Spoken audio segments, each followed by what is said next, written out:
갓 자손과 르우벤 자손이 모세에게 대답하여 이르되 주의 종들인 우리는 우리 주의 명령대로 행할 것이라.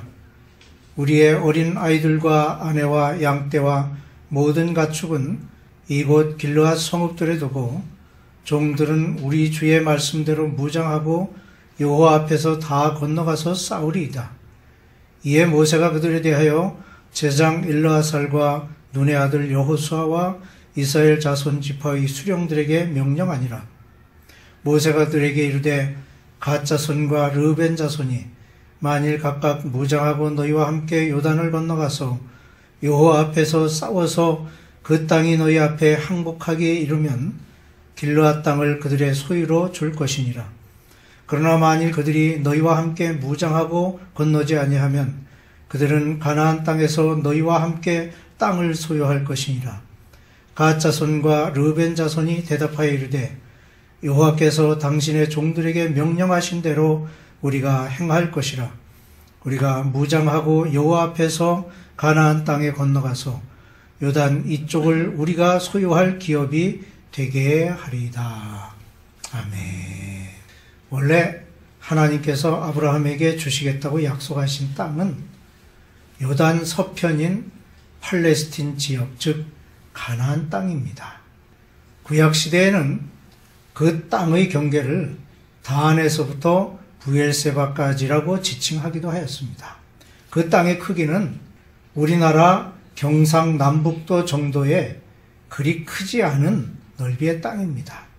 이스라엘은 작은 땅임에도 불구하고 해발 고도 1000m가 넘는 산지지대와 바다보다 400m가 낮은 사해 지역이 있어 세계적으로 독특한 지형을 이루고 있는 나라입니다.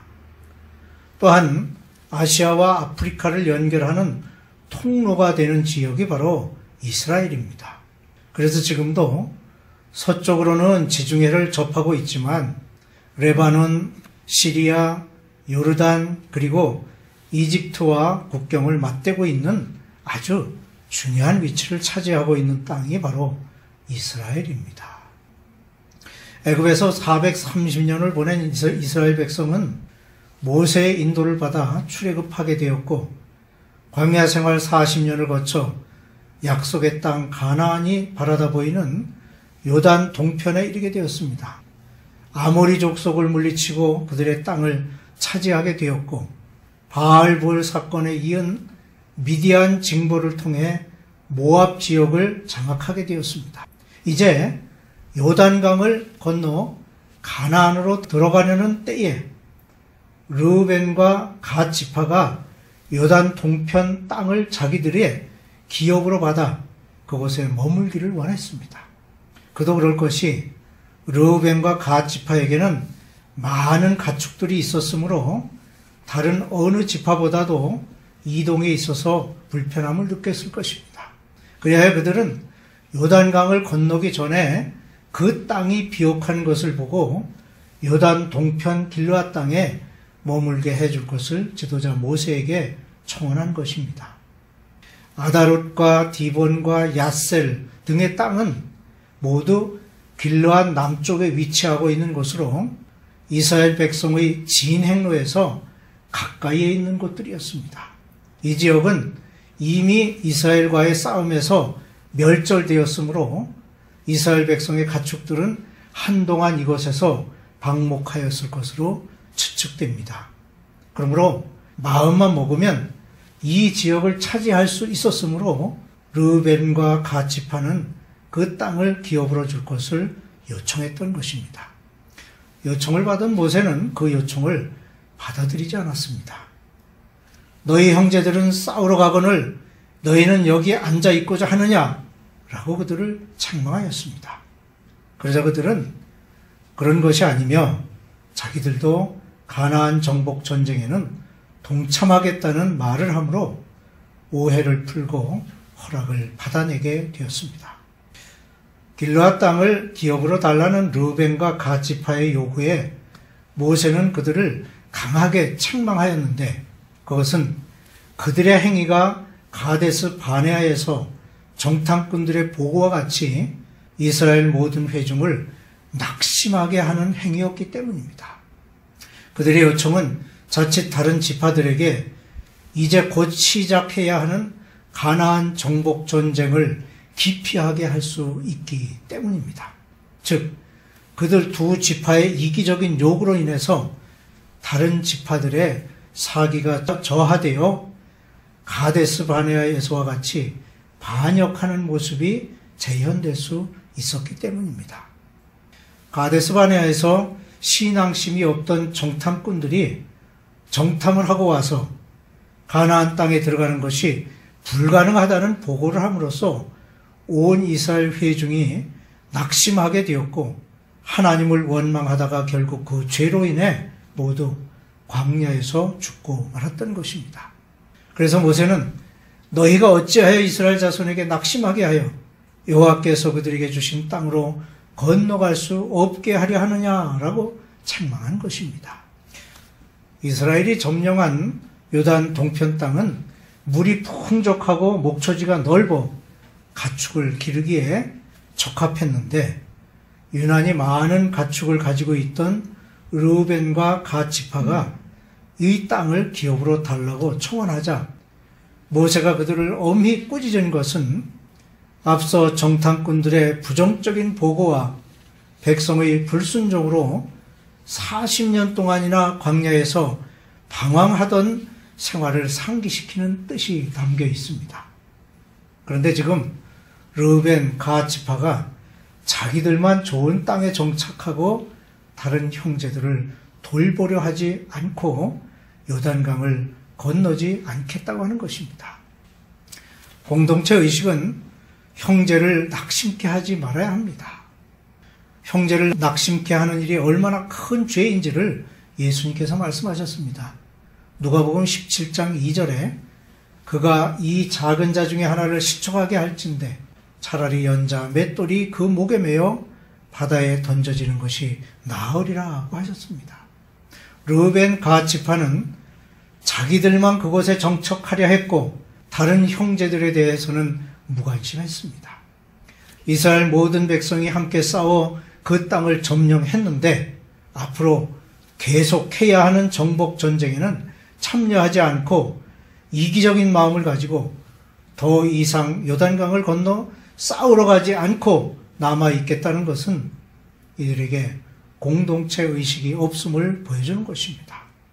자기들의 사정만을 생각하고 자기들의 이익만 생각했던 것입니다. 문제는 이들의 행위가 곧 형제를 낙심케 하는 것이라고 하여 책망한 것입니다. 이는 하나님 앞에 큰 죄가 됩니다. 그래서 23절에는 건너가 싸움에 동참하지 아니하면 여호와께 범죄하는 것이라고 모세는 말했습니다. 현대는 개인주의가 극도로 발달한 시대입니다. 개인의 권리와 자유를 존중하고 인정하는 것은 필요하지만 이러한 개인의 권리와 자유가 공동체의 화해와 이익을 깨뜨리는 것이라면 제한되어야 합니다. 합심할 때 축복받게 됩니다. 자기 자신만을 위하게 되면 다른 형제들을 낙심하게 되고 결국 모두가 멸망하게 되지만 다른 형제들에게 힘이 되어줄 때 이것은 모두를 위한 것이며 결국에는 자기 자신을 위한 일이 됩니다. 이것이 바로 공동체 의식입니다. 이 공동체 의식은 새로운 땅을 정복해야 하는 어려운 일이 눈앞에 있는 이스라엘에게 있어서 아주 중요한 것이었으며 모세는 이것을 알고 있었기에 르우벤과 갓 지파를 꾸짖었던 것입니다. 어려울 때 합심해야 하며 합심해야 땅을 얻을 수 있고 하나님의 축복을 받을 수 있습니다. 합심하여 가나안 땅을 정복하는 일은 하나님의 명령입니다. 모세의 훈계를 들은 그들은 이제 순종하여 온 이스라엘과 함께 요단강을 건너 하나님의 명령대로 가나안 땅을 정복하기로 결심하였습니다. 첫째로 그들은 하나님의 명령대로 행했습니다. 길르앗 땅에 정착하려 한 르우벤 자손과 갓 자손에게 모세는 요단을 건너 함께 싸워 가나안 땅을 정복하게 되면 길르앗 땅을 그들에게 주리라고 약속하였습니다. 즉 모세는 그들에게 형제들과 합심할 것을 명하였고 그들이 그 말에 따르기로 함으로 그 땅을 주기로 약속한 것입니다. 모세의 명령은 바로 하나님의 명령이며 모두에게 축복을 주시고자 하시는 하나님의 명령이기도 합니다. 그러므로 자기만 잘 살려고 하면 안 됩니다. 이것은 다른 형제의 희생을 요구하게 되고 결국에는 자기 자신까지도 파멸되고 맙니다. 그렇기 때문에 하나님께서는 합심할 것을 요구하십니다. 하나님의 명령은 무조건 순종해야 합니다. 하나님의 명령은 절대적입니다. 교회 또한 개인의 이익 추구에 의해 분열되어서는 안 되며 합심해야 합니다. 부르심을 입은 자들에게는 모든 것이 합력하여 선을 이룹니다. 둘째로 그들은 땅을 얻었습니다. 백성들을 낙심시키고 자기들만의 이익을 생각하던 르우벤과 갓 자손이 마음을 돌이켰습니다. 그들이 온 이스라엘과 함께 요단을 건너 가나안 땅을 정복하기 위해 나아가 싸우겠다는 결심을 하였을 때 하나님께서 그들을 축복하셨습니다. 그리고 그들이 바라던 소원대로 길르앗 지방에 정착할 수 있게 하셨습니다. 하나님의 명령에 순종할 때 복을 받습니다. 하나님의 명령은 모두를 위한 명령입니다. 이스라엘을 택하신 것도 이스라엘만을 위한 것이 아니라 그들로 하여금 온 세계가 복을 받게 하시려는 뜻을 가지고 계신 것입니다. 그래서 하나님께서 아브라함을 부르셨습니다. 이러한 하나님의 명령은 참된 것으로 우리는 이 명령에 순종해야 합니다.